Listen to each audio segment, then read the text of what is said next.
네, 성경 공부 방법 12번째 시간, 마지막 시간입니다.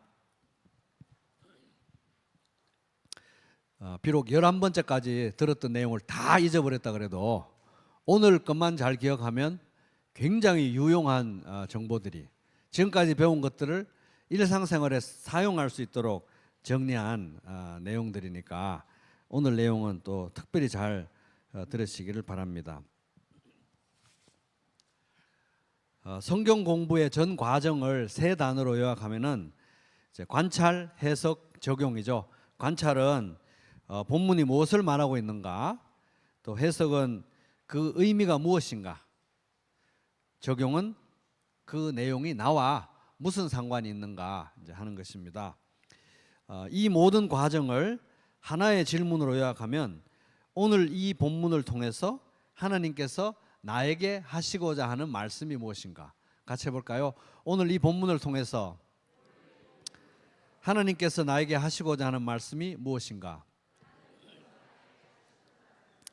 늘 이 질문을 되새기면서 물어가면서 성경을 보시기 바랍니다. 성경 연구의 전 과정을 지배하는 원칙이 있다면 이제 저자의 의도, 문맥, 또 통상적인 방법, 성령의 조명 이런 게 있는데 그 중에서 다 잊어버리고 딱 한 가지만 기억한다고 하면 저자의 의도입니다. 저자의 의도. 그래서 성경을 쓰신 분이 하나님이니까 하나님이 이 말씀을 통해서 나에게 전하시고자 하고 하시고자 하는 그 뜻, 말씀이 무엇인가, 저자의 의도가 제일 중요합니다. 그래서 관찰도 저자의 의도대로 해야 되고, 해석도 저자의 의도대로 해야 되고, 적용도 저자의 의도대로 이제 해야 되는 것입니다.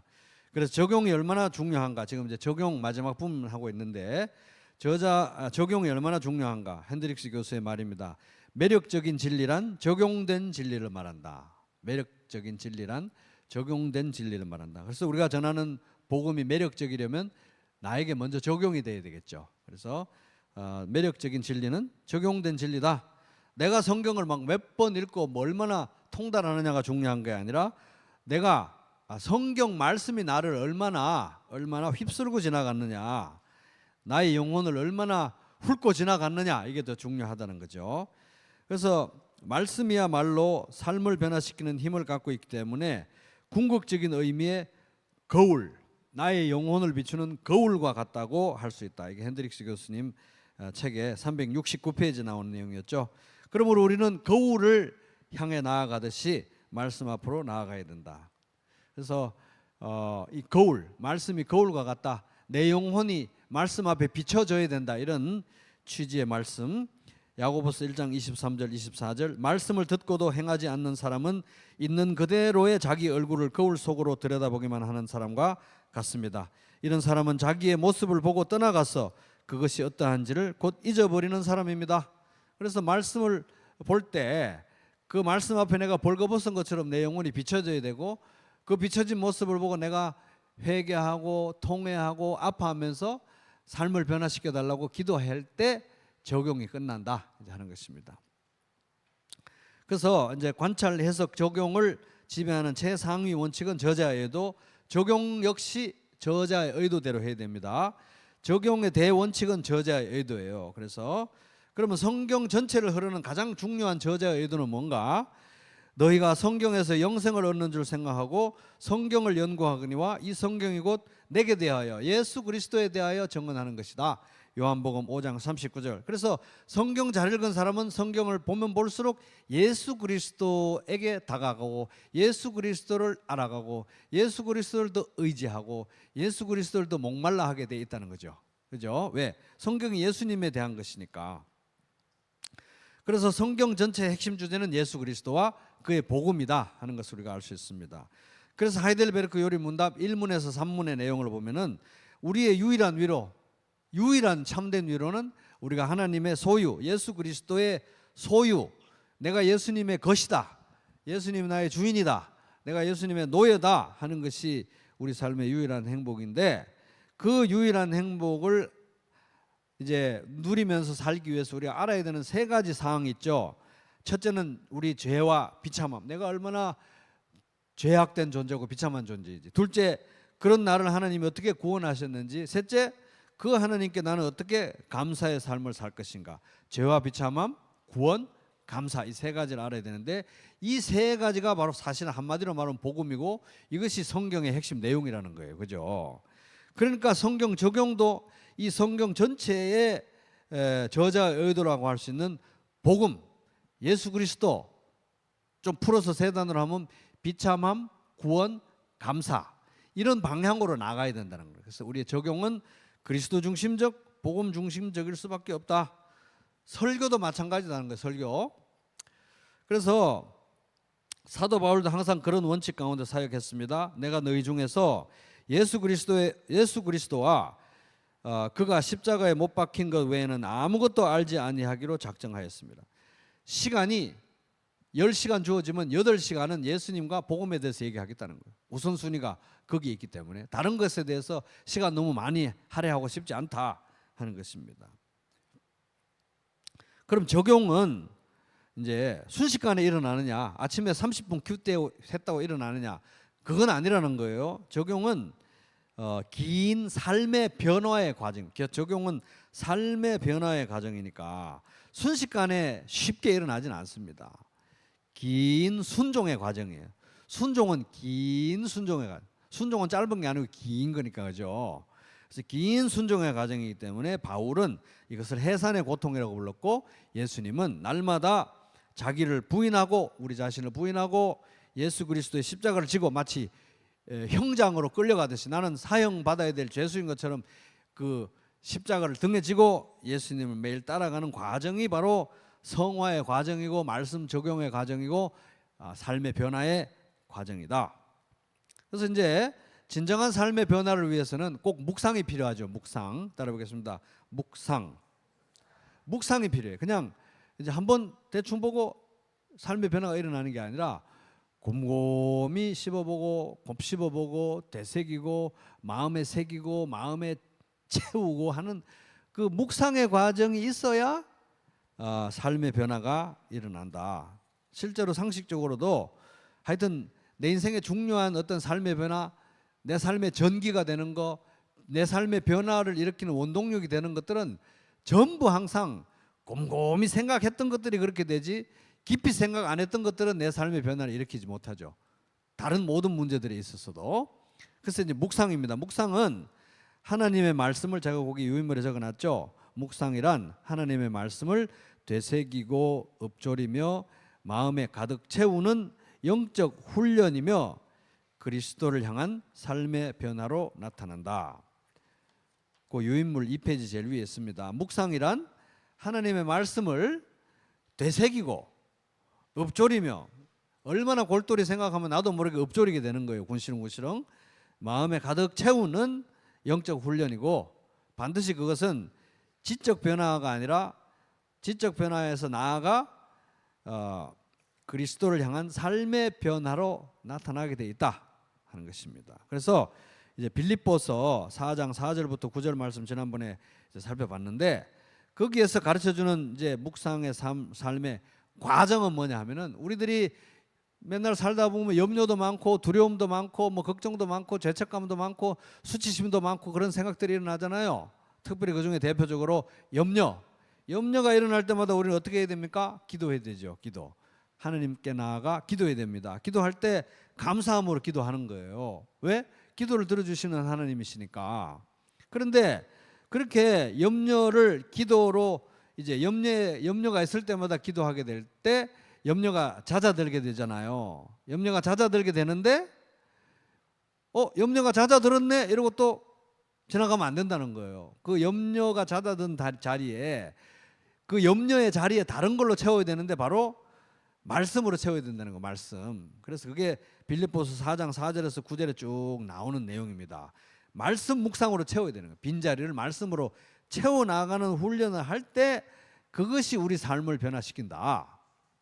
그래서 이제 우리 마음을 염려하는 게 이제 사실 묵상의 가장 근사치라고 우리 한번 얘기했잖아요. 걱정거리 있으면 우리가 누가 곰곰이 생각해라 말을 할 것이 얼마나 곰곰이 생각합니까죠? 누가 뭐 어디 기분 나쁜 말, 모진 말 했으면 집에 가서 조용히 묵상하게 되잖아요. 생각 안 하려고 하다가 조용히 생각하다 보면은 나도 모르게 미친 거 아니야? 이런 말이 구시렁구시렁 나오잖아요. 그게 구시렁구시렁 읊조린다는 뜻이 읊조린다. 그래서 염려하고 누군가한테 들었던 나쁜 말을 되뇌기고 곱씹어 그런 활동들의 자리에 말씀으로 채워라. 말씀 묵상이 바로 굉장히 유사한 현상이라는 거예요. 대치해야 된다는 것입니다. 그래서 이제 묵상의 과정이 바로 실질적인 적용, 삶의 변화에 사실은 필수적인 과정이다. 묵상을 거치지 않고 삶의 변화는 안 일어난다. 곰곰이 생각하지 않았던 것은 절대 우리 삶의 변화를 일으키지 않는다 하는 거예요. 그래서 핸드릭스 교수도 말씀하시기를 솔직히 말해서 내 삶에 하나님이 일으키신 커다란 변화들은 다 묵상을 통해서 이루어졌다. 곰곰이 생각하고 곰곰이 묵상하고 곰곰이 궁리하고 고민하고 또 고민했던 것들이 결국 내 삶을 변화시키더라 하는 겁니다. 그래서 염려와 두려움과 수치심과 죄책감과 이런 걸 곱씹으면서 그런 것들이 내 삶을 좌지우지하도록 내버려두지 않고 기도로 잦아들게 하고 그 자리에 말씀에 대한 묵상으로 채울 때 그 말씀에 대한 묵상이 이제 우리 삶을 변화시켜 나간다는 것입니다. 내가 주의 법을 어찌 그리 사랑하는지요 내가 그것을 종일 작은 소리로 읊조리나이다. 시편 119편 97절. 종일 말씀을 읊조리고 곱씹고 되새기고 이렇게 한다는 거예요. 말씀을.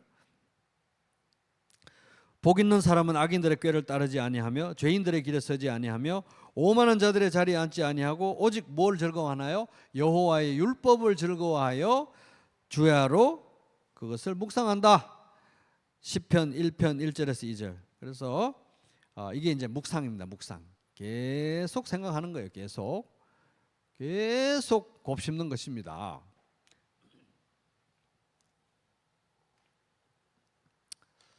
근데 이제 성경 묵상을 할 때 잘못된 두 가지 양극단적인 두 가지 잘못된 방향이 있어요. 하나는 뭐냐 하면은 이쪽 극단은 율법주의적인 극단이에요. 율법주의적인 극단. 그래서 마치 말씀을 무슨 도덕책처럼 여겨서 묵상 한번 하면 행동 지침 하나 만들어내고 또 묵상 한번 하면 또 행위 규범 하나 만들어내가지고 묵상할 때마다 삶의 규칙이 하나 더 늘어나가지고 묵상을 너무너무 하기 싫어지는 그런 율법주의적인 성경 묵상.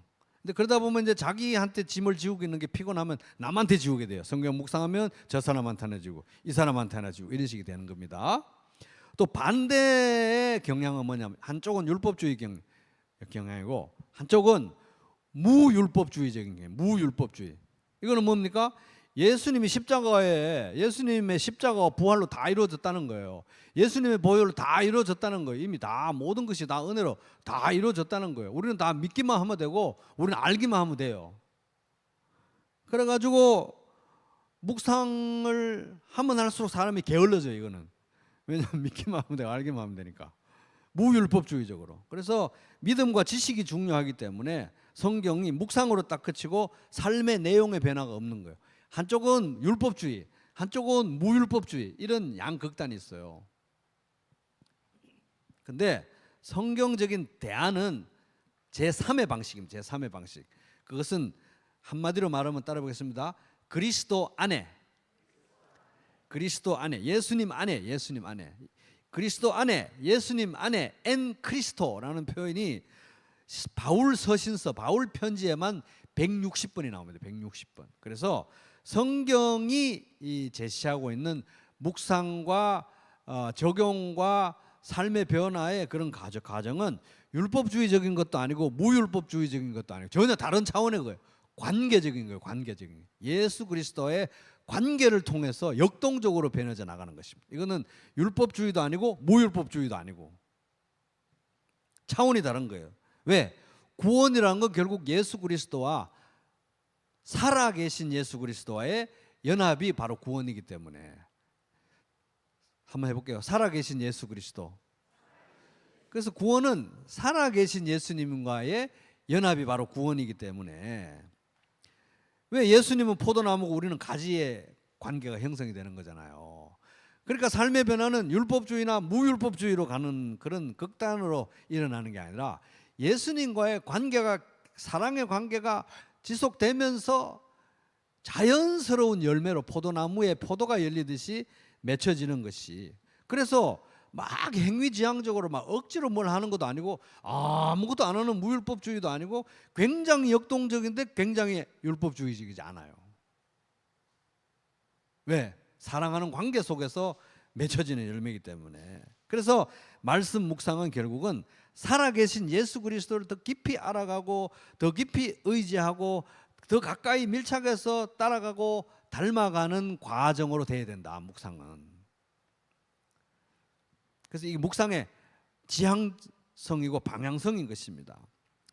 그래서 묵상은 율법주의나 무율법주의의 양극단으로 치우치지 않고 살아계신 예수 그리스도를 따라가는 훈련이 되도록 우리가 끊임없이 의식적으로 훈련을 해야 된다. 그런 방향으로 나아가야 된다. 그리고 이제 묵상 결과에 대한 예방 주사를 한 번만 더 맞춰드리면은, 성경 묵상을 하면 그냥 삶의 질이 좋아지고 금방 이렇게 좋은 사람으로 변화되느냐 하면 그게 아니고, 마틴 루터가 성경 묵상을 세 마디로 요약하니까 기도, 묵상, 시험이잖아요. 시험.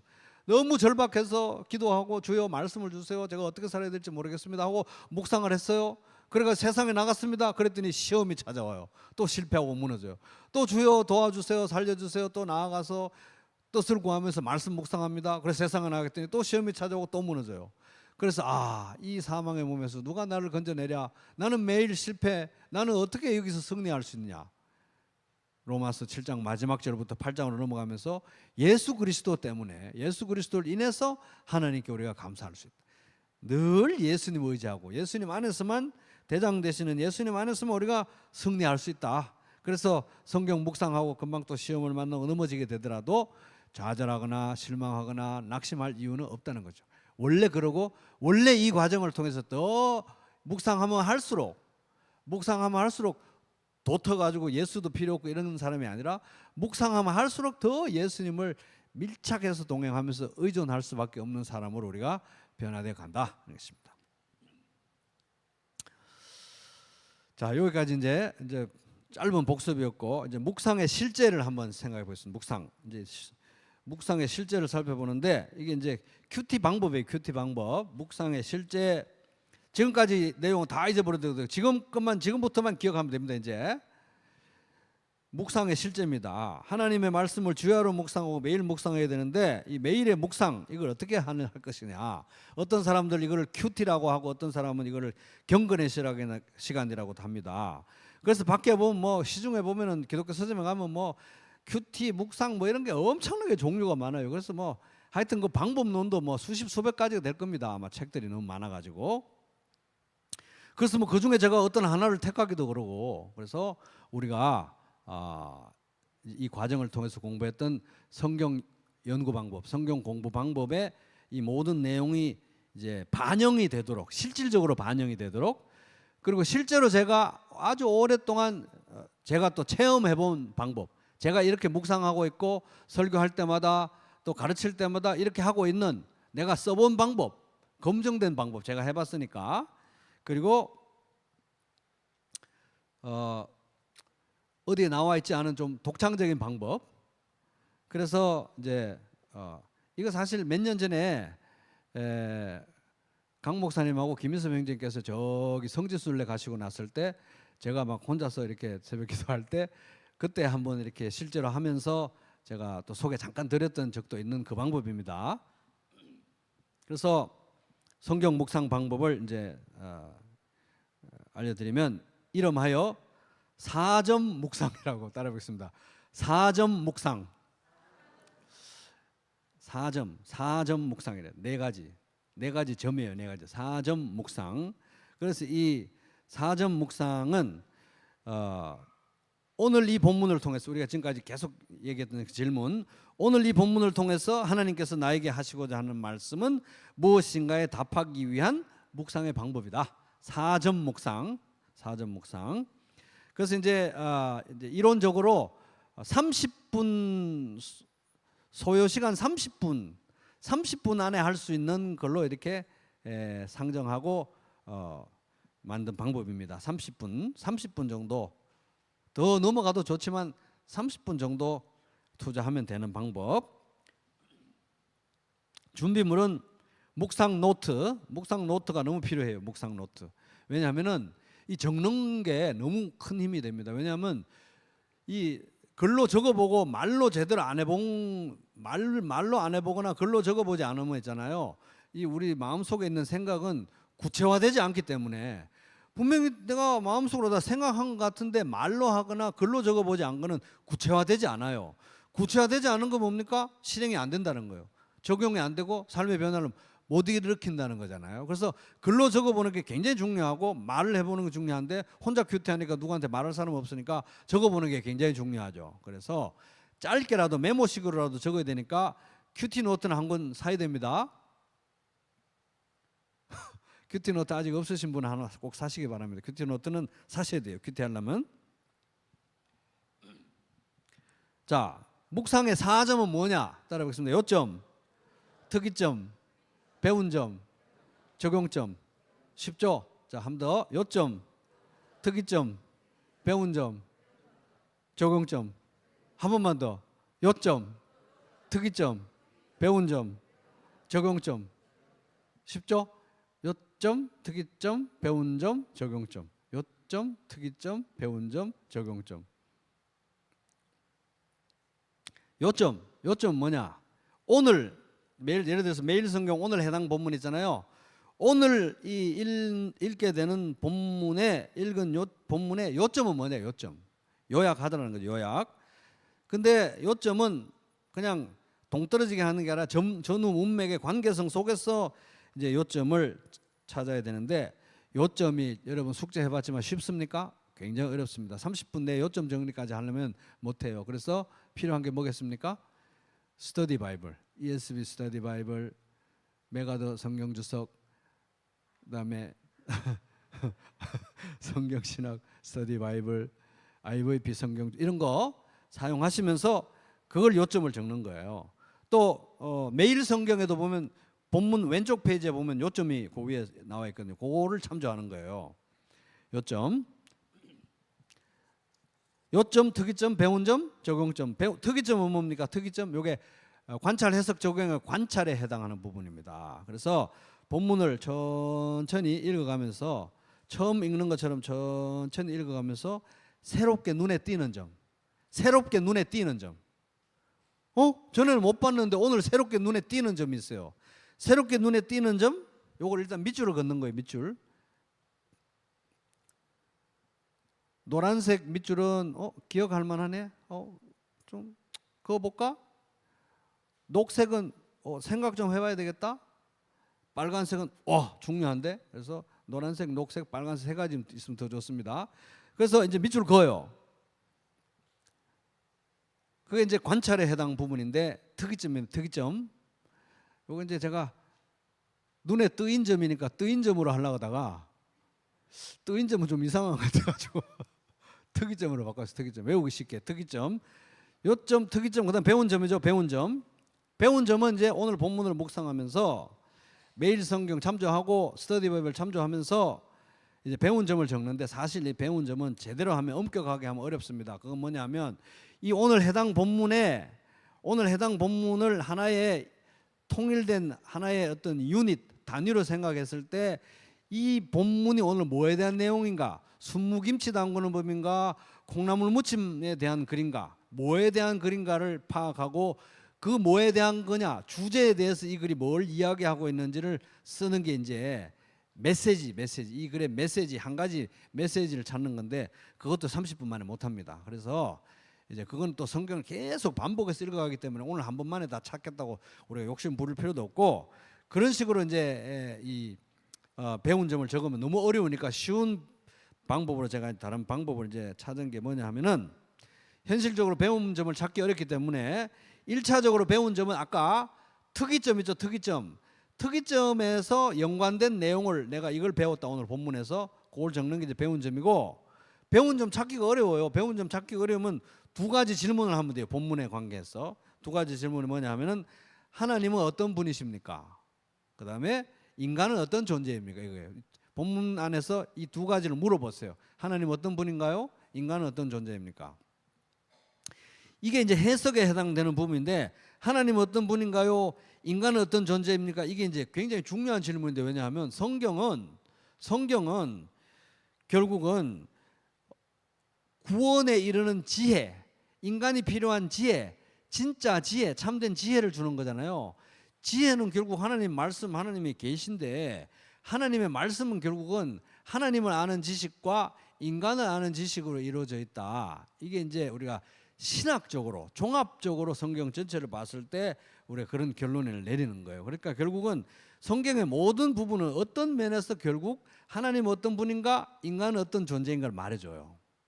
그러니까 이제 이거는 사실 이제 이 해당 본문이 예를 들어서 보증 서지 마라. 주일날 우리 본문 공부했는데 보증 서지 마라 이런 이 본문을 보면서 하나님 어떤 분인가, 인간은 어떤, 이거 찾아내기 어렵잖아요. 솔직히 말해서. 그러니까 이제 모든 본문에 해당되지는 않습니다. 그냥 그 본문에서 내가 얻는 배운 점을 내가 찾아낼 수는 있으나 그것이 어려울 때 이 질문을 물으라는 거예요. 모든 질문에 관해서, 모든 본문에 관해서 하나님 어떤 분인가, 인간은 어떤 존재인가 물을 때 힌트를 얻을 수 있다는 거예요. 뭘 배울 수 있는지 힌트를 얻을 수 있다는 거예요. 그래서 이제 성경 이제 해석 방법 중에 이제 뭐 역사적, 문법적, 뭐 문자적 해석, 뭐 기타 문학적 해석, 그 중에 한 가지가 종합적 해석, 신학적 해석 뭐 이런 게 있는데 이 신학적 해석을 할 수 있도록 돕는 질문이 하나님 어떤 분인가, 인간은 어떤 존재인가 하는 거예요. 그래서 이걸 묻다 보면 웬만한 본문에서는 건질 수 있습니다. 이 본문을 읽다 보니까 하나님 어떤 분인지 이런 이해가 오네. 사실 종합적으로 성경을 보잖아요. 아까 관찰, 특이점을 할 때는 이 세상에 이 본문만 있는 것처럼 관찰을 해야 돼요. 정확히 해야 되니까. 해석은 종합적으로, 신학적으로, 전체적으로 전체의 내용에 비춰서 본문을 보는 거니까. 심지어 보증 서지 말라. 이 본문을 통해서 우리가 자세히 묵상해 보다 보면 하나님 마음이 느껴져요. 예를 들어서 곡식을 떠는 소에 뭐 이 재갈을 씌우지 말라. 그게 어떻게 소를 위함이냐 이러면서 적용을 이끌는 거 봤죠? 보증 서지 말라 이런 내용도 이걸 보면 하나님은 하나님의 백성들이 이 세상에 살면서 무지하게 지혜 없이 쓸데없는 고통을 당하기를 원하지 않는 분이라는 거 우리가 유추해낼 수 있는 거 사실은. 그렇죠? 그러니까 이제 그런 면에서 우리가 본문에 관해서 두 가지 질문을 봐야 되는 거예요. 하나님 어떤 분인가? 인간은 어떤 존재인가? 그래서 이 두 가지 질문은 동전의 양면과 같이 성경을 신학적으로 종합적으로 볼 수 있는 눈을 열어주는 굉장히 중요한 질문. 믿음의 선진들이 요약해서 뽑아낸 중요한 질문들이다 하는 겁니다. 적용점. 자, 요점, 특이점, 배운 점, 적용점이잖아요. 적용점. 적용점은 오늘 이 본문을 통해서 하나님께서 나에게 하시고자 하는 말씀은 뭔가, 또는 오늘 이 본문을 통해서 하나님께서 내 삶에 일으키시고자 하는 변화가 무엇인가, 이거에 대해서 답하는 겁니다. 적용이 그냥 이렇게 툭 안 나와요. 사실은 적용을 위한, 적용을 돕는, 지금까지 말씀드렸던 그리스도 중심적, 복음 중심적 적용을 위한 가이드 질문, 적용을 돕는 질문이 세 가지가 있는데 그 첫 번째가 말씀에 비춰진 나의 모습은 뭔가, 요거예요. 이 말씀을 볼 때 이 말씀에 비춰진 나의 모습은 말씀에 비춰진 나의 모습은 뭔가의 질문을 답하기 위해서 사실은 필요한 선제적인 질문들이 하나님 어떤 분이신가, 인간은 어떤 존재인가, 그 중에 나도 인간이잖아요. 그러니까 말씀에 비춰진 나는 어떤 존재인가 볼 수 있는 겁니다. 그래서 말씀에 비춰진 나는 어떤 모습인가? 그런 나를 향한 하나님의 마음, 하나님의 마음이 중요해요. 하나님의 마음과 뜻, 원하시는 것, 명령하시는 것, 원하지 않으시는 것, 그런 나를 향한 하나님의 마음과 뜻은 무엇인가? 그런 걸 볼 때 나의 감사는 무엇이고, 아까 그 비참함, 구원, 감사 그런 거잖아요. 그죠? 감사. 나의 감사는 무엇이고, 나의 결단은 무엇이고. 그죠? 삶을 변화를 위한 결단이 있어야 그 다음 단계로 기도를 할 거 아닙니까? 하나님, 제가 기도하는 삶을 살고 싶습니다. 도와주세요라고 기도하려면 결단이 있어야 되는 거예요. 그래서 감사는 무엇이고, 결단은 무엇이고, 기도는 무엇인가. 그래서 이제 배운 점에서부터 적용점에 이어지는 요거를 갖다가 이제 좀 기억하기 쉽게 이렇게 한번 해보겠습니다. 따라 볼게요. 하인나. 하인나. 그래서 하인나 묵상법이라고 사실 또 있어요. 저 지구촌 교회나 이런 데 가면 하인나 묵상법인데 성경 본문 보고 사실 그건 다짜고짜 단도직입적으로 들어가서 모든 본문에 대놓고 다짜고짜 하나님 어떤 분이신가, 인간은 어떤 존재인가, 나는 어떤 존재인가 이렇게 이제 푸는 방식이 있는데 우리는 성경 공부 방법을 배웠기 때문에 그죠? 관찰 해석 적용을 배웠기 때문에 이것이 좀 더 반영이 되고 성경 본문을 있는 그대로 좀 더 보고자 하는 훈련도 큐티에 필요하기 때문에 사실 이 하인나는 거의 적용을 돕는 질문들이라고 봐도 무방하기 때문에 우리는 이제 4점으로 가는 겁니다. 4점. 요점, 특이점, 배운 점, 적용점. 그래서 이제 적용을 돕는 질문 이제 중에 나에 대한 질문들이 있잖아요. 그래서 아까 배운 점에서는 하나님 어떤 분인가, 인간은 어떤 존재인가, 적용을 돕는 질문에 나는 말씀에 비춰진 나는 어떤 존재인가, 나를 향한 하나님의 마음과 뜻은 무엇인가, 나의 감사와 결단과 기도는 무엇인가 이런 걸 물어가면서 적어요. 근데 여기 제가 나열했던 질문 모두 다 답을 하려고 또 애를 쓰지 마시고요. 30분만 아니라 하루 종일 해도 다 못합니다. 그거 떠오르는 만큼 하는 거예요. 떠오르는 만큼 30분 내에. 그리고 이제 핸드릭스 교수님 책 볼 때 뭐 적용을 위한 9가지 질문 뭐 그런 거 기타 등등 이런 것도 자주 읽어보시고 도움을 받으면 돼요. 적용이 쉽게 잘 안 나와요. 사실은 적용을 이끌어내는 게 굉장히 성숙한 믿음과 훈련이 필요하기 때문에 이런 질문들의 도움을 받아야 되는데 뭐 9가지 질문 그런 거 있잖아요. 내가 따라야 할 모범이 있는가, 버려야 할 죄가 있는가, 뭐 붙잡아야 할 약속이 있는가, 기타 등등 그런 거. 그다음에 또 적용의 다양한 형태, 뭐 마음과 생각의 변화, 습관의 변화, 관계의 변화, 기타 등등. 그다음에 적용의 영역, 삶의 모든 영역이에요. 뭐 직장 생활, 가정 생활, 부부 생활, 나 자신의 내면 생활, 기타 등등 이 모든 영역에서 적용을 도출해야 되는데 이거 다 생각하기 너무 어려우니까 예수 그리스도 중심적, 복음 중심적 적용을 도출하기 위한 3가지 가장 중요한 질문은 뭐예요? 말씀에 비춰진 나는 어떤 모습인가? 그런 나를 향한 하나님의 마음과 뜻은 무엇인가? 그리고 그에 대한 나의 감사는 무엇이고? 그러니까 어떤 날은 말씀 묵상하고 적용할 때 그냥 감사로 끝날 수도 있어요. 너무 감사합니다 오늘 하나님 이 내용을 보니까. 그죠? 어떤 날은 뭐 구체적으로 뭐가 안 나올 수도 있죠. 그냥 감사와 노래로 끝날 수도 있어요. 그래서 이에 대한 나의 감사와 결단과 기도는 무엇인가? 이렇게 되는 겁니다. 자, 그럼 이제 4점, 묵상의 4점을 말씀드렸어요. 뭡니까? 다시 한번 시작. 요점, 특이점, 배운 점, 적용점. 요점, 특이점, 배운 점, 적용점. 그래서 뭐 꼭 이 방법을 따라라는 거 아니에요. 사실 그 매일 성경 앞에 나오는 성경 묵상 방법, 큐티 방법도 굉장히 훌륭하고 또 다른 큐티 방법도 좋은 거 많은데 제가 나름 오랜 시간 동안 고민하면서 개발한 방법이니까 따르셔도 좋다는 거지 꼭 이렇게 하라는 건 아닙니다. 그렇지만 얼마나 외우기 쉬워요. 요점, 특이점, 배운 점, 적용점. 요점, 특이점, 배운 점, 적용점. 점점. 요점, 특이점, 배운 점, 적용점. 쉽죠? 요점, 특이점, 배운 점, 적용점. 이렇게 하시기 바랍니다. 근데 4가지 점을 말씀드리는데 실제적으로 제가 사례를 보여드리기 전에 실제적으로 이게 어떤 흐름으로 흘러가는가 진짜로 실제적으로 이게 어떤 흐름으로 흘러가는지 제가 거기 또 적어놨습니다. 묵상의 실제 흐름. 첫째, 기도해야 돼요. 기도. 요게 제일 중요해요. 차분한 마음으로 주여 말씀하소서 종이 듣겠습니다 라는 태도로 조용하게 정말 오늘 이 말씀 처음 보듯이 제가 볼 테니까 주님 저에게 말씀해 주십시오. 이제까지 수십 분 수백 분 봤더라도 오늘 처음 보는 것처럼 볼 테니까 말씀해 주십시오. 이런 마음으로 기도를 해야 돼요. 기도가 제일 중요해요. 그래서 이제 그 시편 119편 18절 기도도 있잖아요. 주여 내 눈을 열어서 주님의 말씀에 기이한 것, 신기한 것, 놀라운 걸 보여주십시오. 기도를 딱 하고 두 번째가 이제 본문 읽기입니다. 본문 읽기. 본문 읽기는 사실 저는 이제 뭐 각자 다양한 방법이 있겠지만 저는 이제 묵상할 때는 그 본문을 복사를 해다가 워드 프로그램에 옮겨놓고 이렇게 끊어 읽기 하면서 줄을 바꿔가면서 착착착 이렇게 해요. 끊어 읽기가 너무 중요하기 때문에. 근데 그런 형편이 안 되시는 분들은 필사를 해도 좋고 그거 너무 오래 걸리잖아요. 그러니까 이제 어떤 형제님은 아예 다 성경에다 이렇게 사선을 그어가면서 이렇게, 그것도 좋은 방법입니다. 이렇게 그어가면서 끊어 읽기를 그어가면서 끊어 읽기를 하면서 읽어야 이게 이 내용이 새롭게 보여지거든요. 그래서 끊어 읽기를 하면서 차근차근 읽어 내려가는데 입체적으로 읽어야 돼요. 따라 볼게요.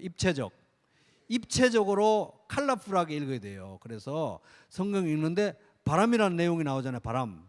바람이라는 내용이 나오면 바람이라는 글자 읽는데 몰입이 돼가지고 바람이라는 글자만 읽고 넘어가면 안 되고, 바람이라는 얘기가 나오면 바람을 생각을 해야 돼요.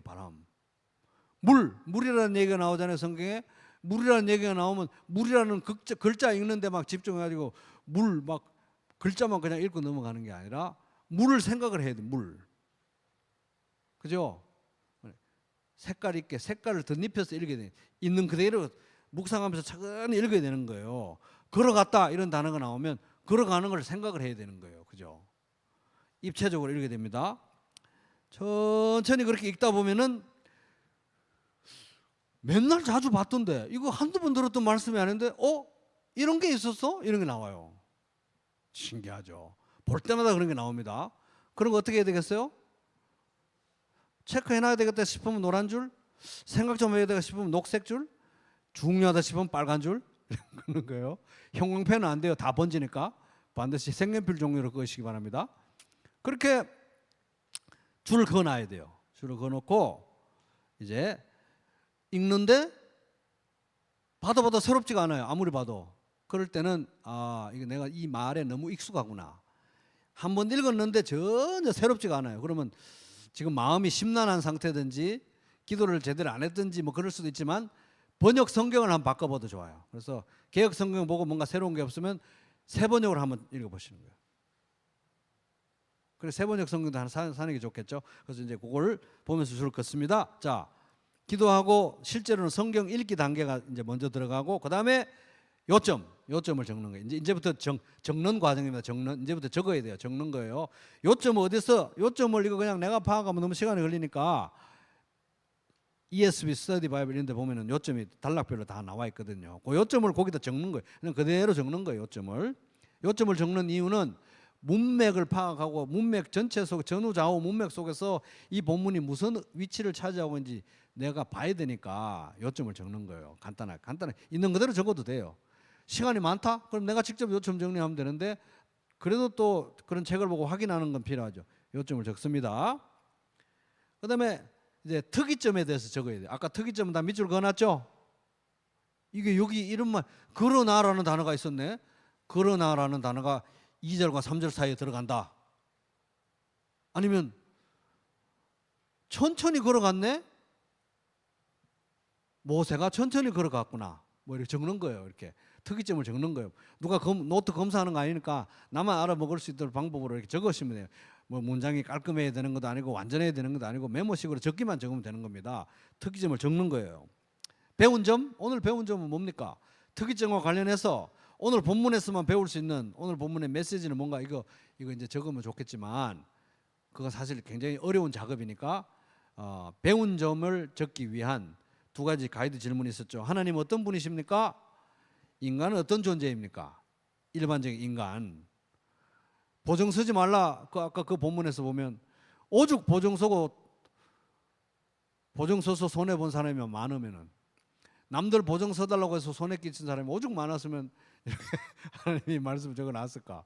참 사람들은 신용도 없지. 뭐 그런 거 적어도 되는 거예요. 인간은 참 신용이 없구나.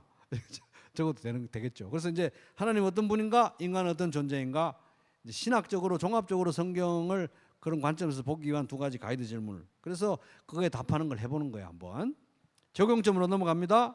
하나님께서 오늘 말씀을 통해서 나의 내면에 나의 삶 속에 일으키기 원하시는 변화는 무엇인가? 적용을 돕는 질문들. 말씀에 비춰진 나는 어떤 모습인가? 나를 향한 하나님의 마음과 뜻은 무엇인가? 그리고 묵상할 주제는 요거 중요합니다. 묵상할 주제는 무엇인가? 제가 가로 열고 뭐라고 돼 있죠? 도시락. 그래서 묵상할 주제는 무엇인가? 이거는 30분 내에 큐티, 30분 내에 경건의 시간 하지만 아침에 하든 밤에 하든 하지만 다 못하고 이거는 좀 더 길게 묵상해야 되겠다. 버스 타고 왔다 갔다 하면서 전철 타고 왔다 갔다 하면서 아니면 일하는 중간중간에 묵상해야 되겠다. 이거 도시락으로 싸야 되겠다. 적용점 아니 묵상점 묵상할 수 있는 주제를 메모를 해 나가는 거예요. 핸드폰에다가 메모해도 되고 스케줄표에 메모해도 되고. 그래서 뭐 오늘은 빌립보서 2장 5절을 묵상하고 싶다. 전체를 다 적어도 되지만 빌립보서 2장 1절에서 11절을 읽다 보니까 낮추시고라는 단어가 나오는데 이게 너무 새롭게 보인다. 예수님이 자기를 낮추셨다. 이걸 난 묵상을 좀 해봐야 되겠다. 낮추시고 이걸 적어놓은 이거 도시락인 거예요. 하루 종일 오늘 틈만 나면 화장실에 갈 때든지 언제든지 예수님이 자기를 낮추셨다. 그런 거 있잖아요. 아니 나한테 도대체 왜 그 말을 한 거야? 틈만 나면 생각하는 거 있죠. 도시락 싸가지고 그렇듯이 이걸 다니면서 낮추셨다. 이게 왜 여기에 낮추셨다. 계속 낮추셨다는 생각은 키워드 하나만 있어도 돼요. 낮추셨다. 머리가 너무 커요. 이 말을 해서 그 사람이 머리가 크다? 큰 머리? 큰 머리? 큰 머리라고? 머리가 커? 계속 머리 하나만 가지고 묵상하듯이 예를 들어서 핵심 단어 하나만 가지고도 묵상 키워드, 묵상어로 딱 설정해서 하루 종일 묵상하는 도시락을 그렇게 싸라는 거예요. 그 다음에 나의 감사, 결단, 기도는 무엇인가요? 이렇게 적용점이 끝납니다. 적는 게 굉장히 중요하죠. 그래서 이런 노트 1년 쓰고 2년 쓰고 3년 쓰고 이러다 보면 참 엄청나겠죠, 그죠? 그 다음에 그래서 이제 제가 묵상을 이제 사례를 하나 제가 적어봤습니다. 지난주 숙제가 빌립보서 2장 1절에서 11절 곰곰이 묵상하라고 숙제 내드렸잖아요. 요거를 제가 4점 묵상을 해봤습니다, 실제로. 그래서 그거 보면 이제 빌립보서 2장 1절부터 11절 본문을 일단 제일 첫 번째 단계가 성경 읽기잖아요. 읽기. 이렇게 끊어읽기 한 거예요. 끊어읽기 하면서 제가 중요하다 싶은 단어 이렇게 색깔도 좀 칠해보고 또 저기 1절에 보면 그러므로 옆에 물음표도 하나 찍어놔보고 이게 뭐 그러므로 이게 뭔 그러므로인가 그리고 바빠서 답은 다 못 따랐지만 6절에도 보면 뭐 여기지 아니하시고 물음표 하나 찍어보고 또 밑줄도 그거 보고 뭐 이렇게 하면서 특이하다 싶은 것들을 이제 표시를 하는 거예요. 특이점 밑줄 그으면서 표시합니다. 저는 이제 실제로는 여기다 저 복사는 안 해놨지만은 개역 성경 보다 보니까 조금 부족해가지고 세 번역으로 한번 더 읽어봤어요. 그랬더니 조금 더 뭔가 특이한 게 더 보이더라고요. 그래서 이제 제가 여기 이제 강의 안에는 두 개 다 이제 해놨습니다. 그 밑줄 긋는 거예요. 그 이제 성경 읽기 단계가 끝나면 이제 지금부터 기록하는 단계입니다. 기록을 해야 생각이 구체화되니까 제가 요점을 뭐라고 이제 적었냐면 바울은 빌립보 교인들에게 그리스도의 겸손한 섬김이 전형적으로 보여주듯이 그리스도의 겸손한 섬김이 모델이라는 거예요. 전형적으로 보여주듯이 사랑과 겸손으로 하나가 될 것을 요청하대요. ESV 스터디 바빌은 그대로 제가 적어놓은 거예요. 요점 적은 겁니다. 요점. 특이점. 자, 네 가지 점이 뭐였죠? 요점, 특이점, 배운 점, 적용점. 요점, 특이점, 배운 점, 적용점. 특이점. 근데 여기서 이제 실질적으로 하다 보면은 특이점하고 그다음에 배운 점이 겹칠 수가 있어요. 사실 거의 같이 묻어가. 이게 무슨 뭐 딱딱 이렇게 무슨 제식 훈련 하듯이 착착착 이렇게 해서 단계별로 이렇게 되는 그런 게 아니라 어떨 때는 막 같이 묶여져 나오기도 한다는 거예요, 그죠? 근데 굳이 이제 제가 좀 나누어 놓으면 이렇다고 이제 적어놨습니다. 특이점 첫째. 거기 이제 1절에 이제 말씀과 관련해서 권면이나 위로나 교제나 긍휼이나 자비 이런 행위를 할 때 이런 걸 할 때 이 말씀에 보면은 권면이나 위로나 교제나 긍휼이나 자비 이런 거 다 좋은 거잖아요. 굉장히 좋은 거잖아요. 굉장히 좋은 건데 이런 걸 할 때 그냥 하지 말고 신경 써서 같은 마음으로 하고 뜻을 아파야 하고 한 마음으로 하고 같은 사랑을 가지고 하고 일치와 화합 가운데 해라. 그리고 그런 좋은 걸 할 때도 다툼이나 허영으로 하지 말고 겸손한 마음으로 해라 이렇게 돼 있잖아요. 그래서 관찰한 거는 권면이나 위로나 교제나 긍휼이나 자비나 이런 거 하면서도 교회의 하나됨을 늘 마음에 두고 유념하지 않으면은 이런 좋은 거 하면서도 권면이나 위로나 교제나 긍휼이나 자비 이런 거 좋은 거 하면서도 오히려 다른 사람을 해롭게 하고 교회의 하나됨을 해칠 수가 있구나. 저 오늘 깜짝 놀랐어요. 오늘 제가 보면서 깜짝 놀랐어요. 이게 있네. 제가 이제 준비하면서 처음 제가 눈에 들어온 거예요, 사실은. 두 번째는 2절에서 보고 이제 관찰한 겁니다. 같은 생각, 같은 사랑, 뜻을 합하여 한 마음을 되어서 똑같은 내용을 4번이나 반복해요, 2절에. 그죠? 바울이 엄청나게 강조하고 있는 거예요. 같은 마음, 같은 사랑, 뜻을 합해서 한 마음이 되어서. 보니까 이 바울은 빌립보 교회의 하나됨과 일치에 대해서 굉장히 관심이 있고 엄청나게 고민을 하고 있구나, 이 사람이. 빌립보 교회가 균열이 생길까 봐 엄청나게 근심을 하고 있는 거예요. 그러니까 4번을 똑같은 말을 반복하는 거예요, 지금. 그게 이제 제가 특이점, 제 눈에 이번에 눈에 뜨인 점, 전에는 못 봤는데 새롭게 배운 점은 이제 이거와 관련해서 뭘 배우느냐면 1번 자기를 낮추시고라는 표현이 8절에 있잖아요. 이제 배운 점은 특이점과 관련해서도 할 수 있고 그냥 본문에서도 할 수 있고 하나님은 어떤 분인가 인간은 어떤 존재 이거 관련해서 배울 수도 있습니다. 근데 이제 저는 이게 이제 좀 굉장히 이게 몸에 익숙하다 보니까 막 그게 거의 좀 짬뽕으로 막 나와요. 이렇게 막 다 이렇게 융합이 돼서 나오는데 어쨌든 그런 걸 이제 단계별로 훈련하다 보면 이게 아주 몸에 배게 돼 있습니다. 그래서 이제 배운 점 첫째, 자기를 낮추시고라는 표현을 보니까 어떤 걸 배웠냐면 성육신이라는 것은 하나님이니까 뭐 겸손하니까 뭐 그냥 쉽게 이렇게 된 게 아니라 낮춘 것이구나. 낮췄다는 말이 오늘 눈에 싹 들어오더라고요. 예수님이 자기를 낮춘 거구나.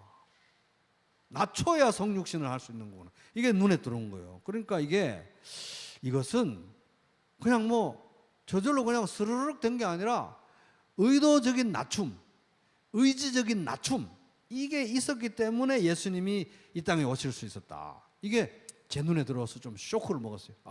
이게 희생이고 엄청난 희생이고 엄청난 의지적인 결단이었다. 낮춰야 오실 수 있었다 하는 걸 배웠고, 둘째, 요점에서 제가 힌트를 얻었어요. 요점이 그렇게 중요한 겁니다. 요점 제가 ESV 스터디 바이블에서 배운 건데 그대로 적었지만 요점에서 볼 때 이 2장 1절부터 11절을 한 묶음으로 보게 되잖아요. 요점으로 보게 되면 한 묶음으로 볼 때 예수 그리스도의 겸손한 마음을 품는 거는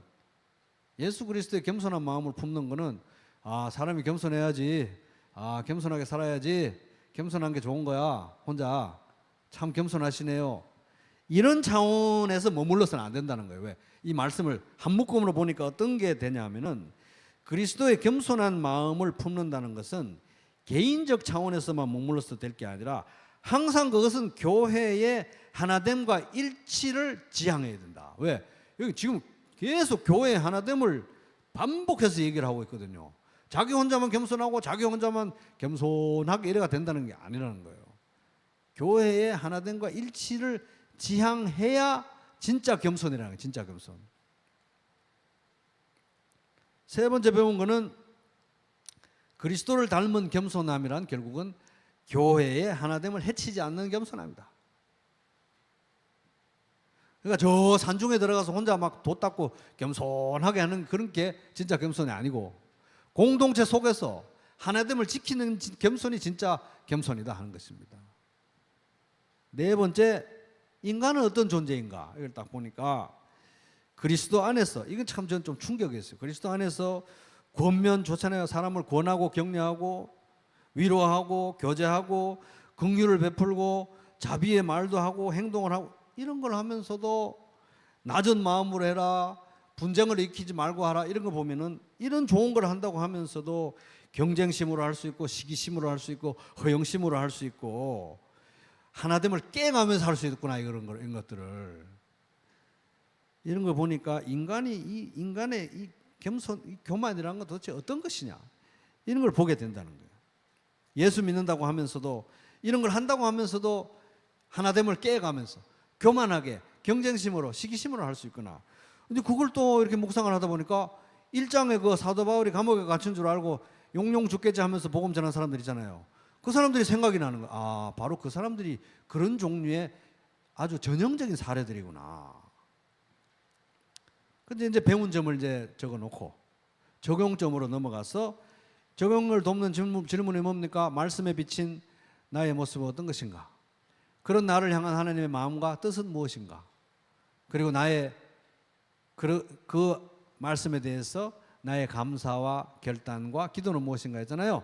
이제 그런 걸 이제 염두에 두고 제가 적용 좀 썼습니다. 첫째, 말씀에 비친 나의 모습 어떤 것인가? 이렇게 보니까 각각 자기보다 남을 낮게 여기고, 이 말이 제가 턱에 걸리더라고요.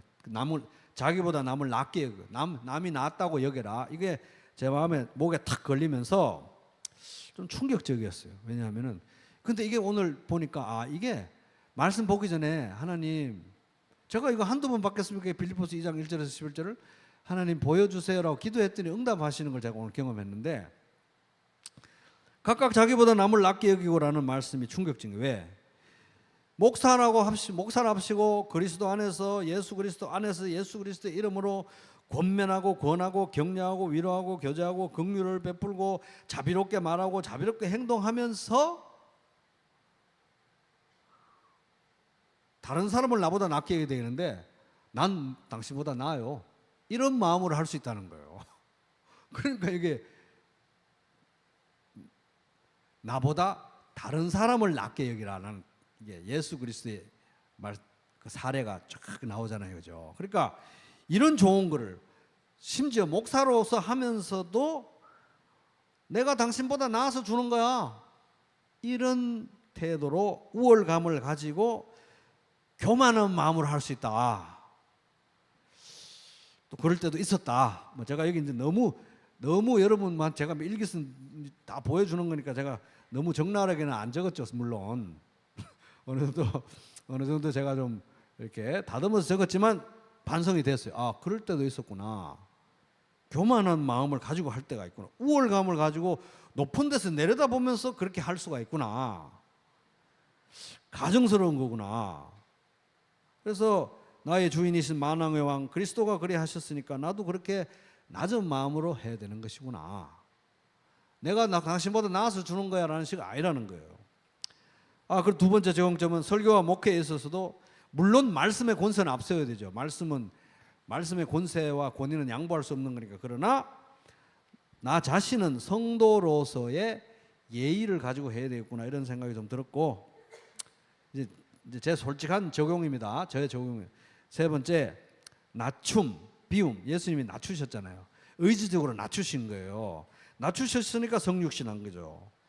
자연스럽게 되는 것이 아니라 이게 의지적인 헌신이구나. 그래서 내가 예수님의 교회, 그리스도의 교회를 그리스도의 이름으로 섬긴다고 하면서 그리스도의 방식으로 해야지, 낮춰서 쳐서 복종시켜서 허리를 숙여서 해야 되는 것이구나, 이런 결심 이제 적용을 했고, 그러다 보니까 이제 이에 대한 나의 감사, 결단, 기도는 무엇인가요? 잖아요, 그죠? 기도를 제가 썼습니다. 물론 기도를 제가 여러분한테 보여주니까 좀 이렇게 다듬어서 쓴 거예요. 적나라하게 쓰진 않고. 여러분 개인적으로 혼자만 보는 그 노트에는 더 적나라하게 적으셔야 돼요. 적나라하게. 누구를 미워했다, 누구 때문에 열받았다, 누구에 화해해야 되겠다, 뭐 구체적으로 다 적어야 되는 겁니다. 이거 제가 거기 다 적을 수 없어서 그냥 두루뭉술하게 적어 넣어서 이런 거, 이 정도예요. 4번. 그래서 제가 이렇게 기도합니다. 주님, 교만한 자를 구원하시기 위해서 자기를 낮추시고 십자가를 지신 겸손과 은혜에 감사드립니다. 교만한 저와 동행하시는 겸손하시고 온유하신 주님을 찬양합니다. 이렇게 감사를 적었고, 5번. 제 사역이 주님의 일을 한다고 하면서도 주님의 성품과 반대로 교만한 말과 행동, 높아서 내가 당신보다 우월하니까 이런 태도로 거만하게, 물론 아무도 눈치 못 채도 제가 목회를 오래 했으니까 그 정도는 다 가리고 하죠. 겸손하게 하는 척 하죠. 그런데 제가 교만한 마음을 먹은지 안 먹은지 저는 아니까. 저는 아니까. 주님 일을 하면서 주님의 성품과 반대로 교만한 말과 행동으로 나타나지 않도록 저를 불쌍히 여겨주시고 제 마음을 낮춰주십시오. 겸손하신 주님, 자기를 낮추신 주님을 전하면서, 겸손한 주님을 전하면서 교만하지 않도록 그리스도의 마음으로 제 마음과 삶을 채워주소서. 이렇게 이제 기도를 했고, 그다음에 이제 도시락을 쌌습니다. 묵상 주제. 낮추셨다는 말이 오늘 너무 충격적으로 다가왔어. 낮추셨다. 예수님이 낮추셨다. 성자 하나님이 낮추시고 성육신 하셨구나. 이걸 한번 이제 도시락을 싸서 묵상을 해봐야 되겠다. 뭐 하루든 이틀이든 묵상을 해봐야 되겠다. 그래서 어떨 때는 묵상할 때 있잖아요. 뭐 이렇게 너무 속상한 말을 들어가지고 저 조용한 강가에 가서 앉아가지고 나보고 머리가 크다고? 머리 큰 사람 보지도 못했나? 머리가 커? 머리? 큰 머리? 그래서 예를 들어서 일단 강물을 보면서 큰 머리? 그러다 보면 뭐 머리에서 시작해 막 생각도 이제 계속 큰 머리로 또 다른 거 보다가 마음이 약간 또 이렇게 분산이 됐다가 또 머리가 크다고? 큰 머리 큰 사람 보지도 못했나? 큰 머리? 이렇게 하다 보면 이제 큰 머리에 대한 분한 마음이 나의 마음과 생각을 만들어내고 나의 행동도 만들어내는 거 아니에요. 그게 묵상인 거예요, 묵상. 그래서 골똘히 한 절 자체를 묵상해도 되고 암송해서 아니면 독생자를 주셨으니 이걸 가지고 조용한 뭐 잔디밭이나 연못가에 앉아가지고 독생자 머리가 크다고 이런 거 말고 독생자를 주셨으니 이걸 곰곰이 이렇게 생각해 보는 거예요. 묵상하다 보면 여러분 실제로 묵상하다 보면은 이게 이제 현실적으로 말씀드리는데 곰곰이 자기를 낮추시고 오늘 연못에 가서 잔잔한 연못을 바라보면서 바람도 산들산들 자기를 낮추시고 묵상해야지 이렇게 묵상하다 보면 10분 동안 묵상하면은 몇 분 정도 묵상할 것 같아요.